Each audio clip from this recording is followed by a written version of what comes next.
In political commentary, we talk a lot about having momentum in election campaigns, and sometimes in campaigns that swings back and forth between the leaders. Now, with pre-polling underway, do you think that momentum that you're alluding to before from Anthony Albanese, can that change from this point, do you think?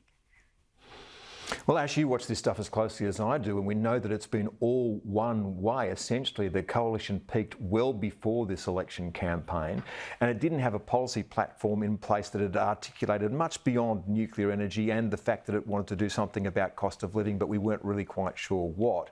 So the coalition came into this campaign ill-defined. Now, in an era where people aren't really paying attention, I think that you needed to lay a few stakes in the ground very much earlier than they did. So all the momentum has been one way. Now, can that stop and can that turn around in the next week? Well, of course, anything could happen, but nothing compelling has been done by the coalition to make that happen. And again, with this defence policy, well, what we're seeing is it's outbidding the Labor Party, but the Labor Party's biggest line in this campaign has been around about the spending of the coalition and where cuts may well come from.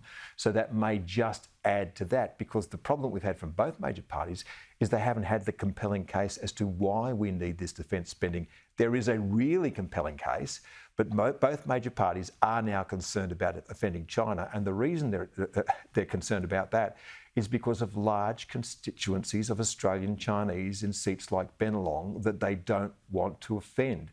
That makes making a case against China a very difficult one in this day and age. Both of the major parties, of course, like to talk about keeping Australia safe. Realistically, when you look at the defence budget, what proportion of GDP needs to be allocated to defence spending, do you think, in order to do that? Well, Ash, if we were looking at the scenario in which Australia now stands, which is a Trump White House and a very aggressive Xi Jinping, then way more than what we are spending now, because the worst case, reasonable scenario is the United States is not necessarily coming to our aid should the worst happen. And look, again, I don't think that Australia's in any threat of imminent invasion. But what did we see just before this campaign? Chinese warships lapped Australia, and Australia was unable to keep pace with its own navy. What do the Chinese know after that? They know that we are unable to circumnavigate our own country. That is an indictment of where we now stand in defence. So 2.3%, 3%, well, all of this stuff is, again, over the horizon. The circumstances are dire now. The spending needs to come now.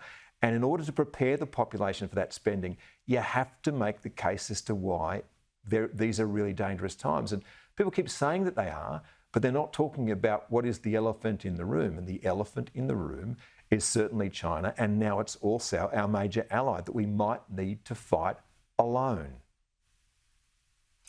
We are seeing these live pictures of the opposition leader, Peter Dutton. He's in Perth. We heard from our reporter, Ruben Spargo, a little earlier that he is there in Belmont in Perth at a defence industry company. He's doing a tour there. You can see Andrew Hastie there, the Shadow Defence Minister. Also Linda Reynolds, the former Defence Minister, behind him, and the Liberal Senator Michaela Cash too. We will be hearing a news conference from him shortly, so we'll take you back there live as soon as that happens. But Chris, in that news conference, Peter Dutton will no doubt be asked why he's waited so long to announce this defence policy. You talked about making the case. Is it a mistake to hold these big announcements back until the final run of the campaign, or is this strategic to do this after pre-polling has already begun? Yeah, Ash, and you know this because these are the sorts of things that we talk about. What are the big equities, if you like, that each political party had? Well, the big equities always for the coalition were national security and economic management. Now, it basically trashed its record for economic management during COVID, which is why I think it flounders on that front now and is now engaged in a spend-a-thon with the Labor Party and can't make a case as to why you need to rein in some government spending, which clearly does need to be reined in. So that's one of their equities which has been trashed. The second one is national security. Now, they really should have had a policy out sometime last year and been talking to it at every single stage where there was a proof point of the real issues that we had.